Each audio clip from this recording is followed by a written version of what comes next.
Et nous revenons avec l'actualité du Covid-19 et nous sommes avec le professeur Luc Montagnier. Bonjour. Bonjour. Et merci d'être avec nous. Faut-il le rappeler, vous êtes prix Nobel de médecine et c'est vous qui êtes à l'origine de la découverte du VIH.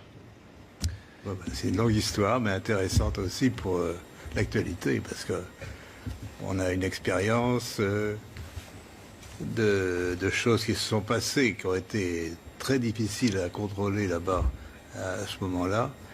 Et ce qui a permis de trouver la vérité, c'est comme aujourd'hui.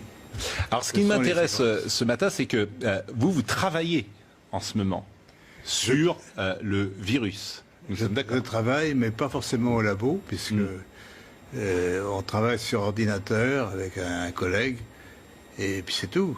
On n'a pas d'expérience, on peut dire, mais l'expérience vient de la maladie elle-même, de toutes les mesures qui sont faites actuellement dans les laboratoires sur les patients. Et vous êtes arrivé à certaines conclusions. Alors, nous sommes arrivés à la conclusion qu'effectivement, il y avait eu une manipulation au sujet de ce virus. C'est-à-dire? Eh bien, qu'une partie, je ne dis pas le total, n'est-ce pas, mais il y a un modèle qui est évidemment le virus classique, et là c'était un modèle surtout venant de la chauve-souris, mais à ce modèle on a par-dessus ajouté des séquences notamment du VIH, le virus du sida. Mais quand vous dites on a ajouté, qui a ajouté? Moi je ne sais pas. Et c'est pas naturel, c'est ce que vous voulez dire? Non, ce n'est pas naturel, c'était un travail de professionnel, un travail de biologiste moléculaire. C'est un travail très minutieux, on peut dire d'horloger, on peut dire au niveau des séquences. Mais dans quel but? Dans quel but, ça n'est pas clair. Moi j'expose, si vous voulez, mon travail c'est d'exposer les faits, c'est tout. Je n'accuse personne, je ne sais pas qui a fait ça et pourquoi.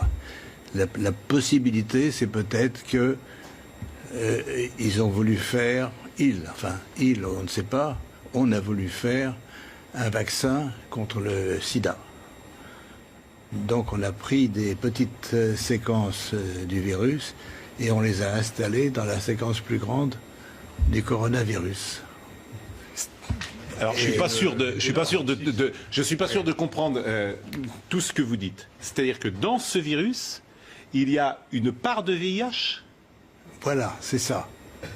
Le matériel génétique du virus est un long ruban d'ARN, n'est-ce pas? Comme de l'ADN, mais c'est de l'ARN. Et dans ce long ruban, à une certaine place, on a fixé des séquences petites de VIH. Mais ces séquences petites ne sont pas petites pour ne rien vouloir dire. Elles ont la possibilité de modifier, par exemple, ce qu'on appelle des sites antigéniques. C'est-à-dire, si on veut faire un vaccin, on peut très bien modifier la protéine qui est exposée pour le vaccin par une petite séquence venant d'un autre virus. Mais vous êtes certain de ça? Parce qu'on a dit que le bruit a couru, que c'était d'une origine humaine, finalement. Et ça a été ensuite réfuté par la plupart des autorités scientifiques, quand même. Il y a quand même une volonté d'étouffement, si vous voulez.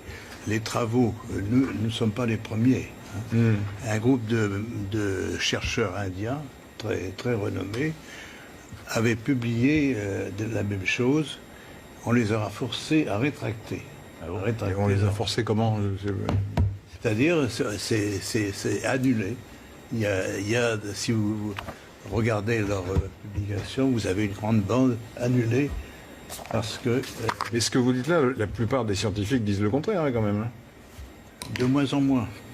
De moins en moins. Si vous voulez, ceci est arrivé au début de cette année et on voit de plus en plus de travaux qui suggèrent, mais moi je suis, on peut dire, hors d'âge.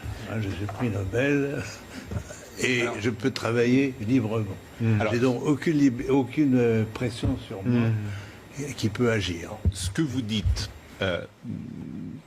je fais le lien avec ce qu'a dit le président Emmanuel Macron, qui évidemment a un devoir de réserve infiniment plus important que vous, par définition. Et qu'a-t-il déclaré au Financial Times? Il a dit il y a manifestement des choses qui se sont passées qu'on ne sait pas. Bon, ça c'est le premier lien que je fais.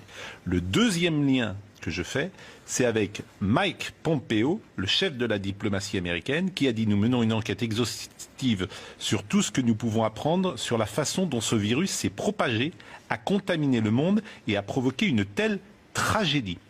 Et les États-Unis ne semblent pas exclure que le coronavirus provienne d'un laboratoire chinois à Wuhan et évoquent une enquête pour faire la lumière sur son origine. Tout ça date des dernières heures. C'est le chef de la diplomatie américaine, Mike Pompeo, qui était interrogé mercredi soir sur Fox News, sur un article du Washington Post qui affirmait que l'ambassade des États-Unis à Pékin avait alerté le département d'État américain il y a 2 ans sur les mesures de sécurité insuffisantes dans un laboratoire de Wuhan qui étudiait les coronavirus chez les chauves-souris.